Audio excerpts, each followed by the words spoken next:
Hi friends, welcome on Yourpedia and ECP. And ये जो मेरा अभी वीडियो है, this is related to shortlisting of the candidates for interview in Haryana public service commission for assistant environment engineering job. अभी AEEE का job हुआ था Haryana public service commission, जिसका मेंस हुआ था।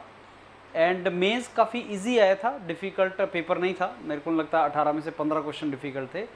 एक बड़ा सरप्राइजिंग फैक्ट हम देख रहे हैं दैट 54 सीट्स एडवर्टाइज़ की थी हरियाणा ने, और उसके डबल कैंडिडेट्स को इंटरव्यू कॉल के लिए बुलाना था।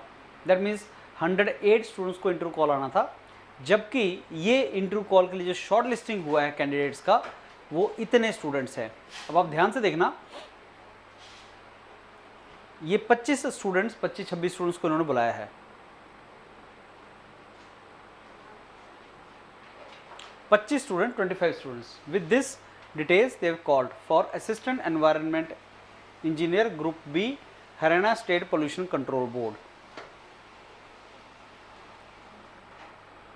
ओके, अब बड़ा डिस्कशन चल रहा है, क्या कारण है कि बहुत ही कम स्टूडेंट्स को बुलाया गया है, क्या रीज़न है कि आधे स्टूडेंट्स को बुलाया गया है।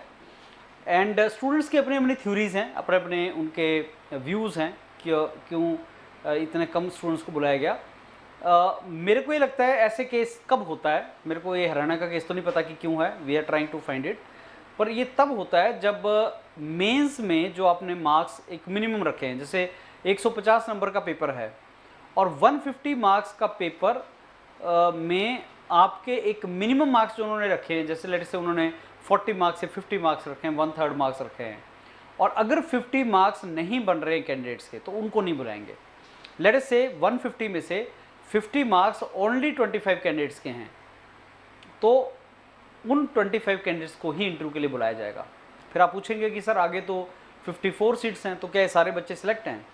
अगेन इंटरव्यू में एक मिनिमम मार्क्स रखा जाता है, और वो मिनिमम मार्क्स जो है इंटरव्यू का, लेट से अगर 40% है और इंटरव्यू आपका लेट से 100 नंबर का है, तो जिसके 40 नंबर नहीं होंगे वो इंटरव्यू क्वालिफाई नहीं करेगा। अब ऐसे केस में स्पेकुलेशन तो आप जितनी मर्जी कर लो कि क्या है क्या नहीं है, लेकिन इन स्टूडेंट्स को अच्छे तरीके से तैयारी करके इंटरव्यू दे देना चाहिए, सो दैट अगर 25 में से उन्होंने 25 के 25 रखने हैं या 25 में से 5 ही रखने हैं, वो डिपेंड करेगा आपकी परफॉर्मेंस कैसी होगी।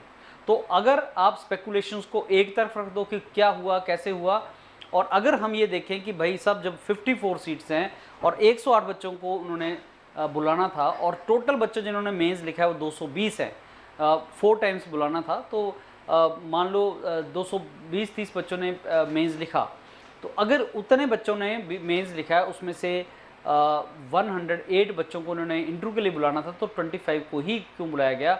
ओनली रीज़न उसका जो होता है बाकी जगह वो ये होता है, आप मिनिमम मार्क्स जो मेंस के लिए हैं उसको क्वालिफाई नहीं कर पाए।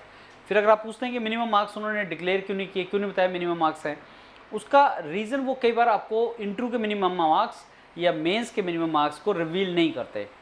वो उनकी अपनी एक शॉर्ट लिस्टिंग क्राइटेरिया होता है, उसको रिवील नहीं करते हैं एडवर्टाइजमेंट के टाइम पे। तो there is a very high probability एक मिनिमम मार्क्स रखा होगा और उसमें स्टूडेंट नहीं आए होंगे। अदरवाइज और कोई स्पेकुलेशन या थ्योरी नहीं है जो आप लोग बोल रहे हैं, जो आपको लग रही है, वो कोई ऐसी थ्योरी नहीं है। बट एनी हो, फिर भी मेरे को लगता है कि 54 सीट्स थी, 54 स्टूडेंट्स को चांस मिलना चाहिए था, लेकिन obviously public service commission quality से कंप्रोमाइज़ भी नहीं करेगा, तो अगर आप उसको फिट नहीं बैठते तो आपको नहीं मिलेगी। एनी हो फ्रेंड्स, क्योंकि सीट्स पूरी भरी नहीं जाएंगी, 54 सीट्स थी, मेरे को लगता है इसके भी 50% लोगों को ही रखेंगे वो, तो इसका मतलब कि पूरी 40 सीट्स आपके पास पड़ी हुई है, तो ये दोबारा इनको एडवर्टाइज़ करनी है, इस बार तैयारी करके देना। All the very best, thank you.